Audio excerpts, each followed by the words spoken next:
ध्रुव सबसे पहले कहाँ गए? दर्शन करने अपनी मौसी के। और दरवाजे पे खड़े हैं, कहा मौसी, अरे मैया दरवाजे खोलो, देखो द्वार खोलो, तुम्हारा पुत्र तुम्हारे दर पे खड़ा है, तुमसे आशीर्वाद लेने के लिए आया। जैसे ही सुना कि ध्रुव तपस्या करके लौट आया है, तुम्हें कैसे उसे मुख दिखलाओगे? मैंने तो उसे धक्का दिया था। नहीं, अरे ध्रुव चले जाओ यहाँ से, पुत्र में तुम्हें मुख दिखाने के योग्य नहीं हूँ, मैंने तुम्हें पता नहीं क्या कहा। ध्रुव कहने लगे मौसी, अरे खोलो मौसी के बाहर तेरे द्वार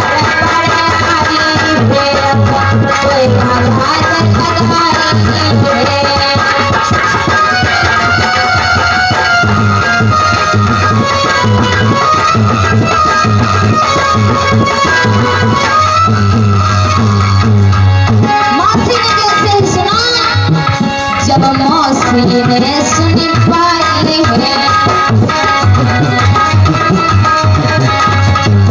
तब गई मन में घबराई है।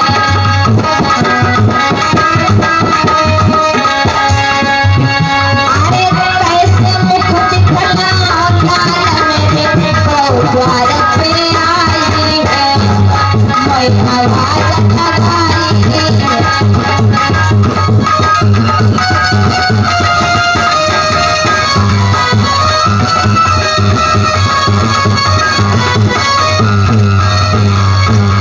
जैसे ही द्वार खोला, ध्रुव को सामने पाया।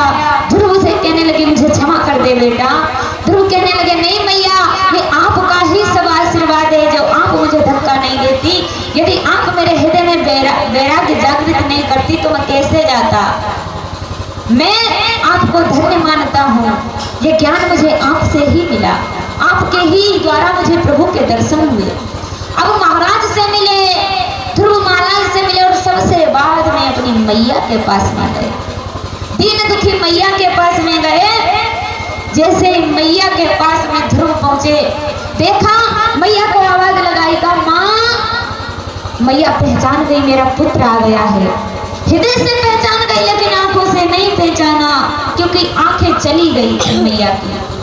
मैया आंखों से अंधे हो चुकी थी, रोते रोते ध्रुव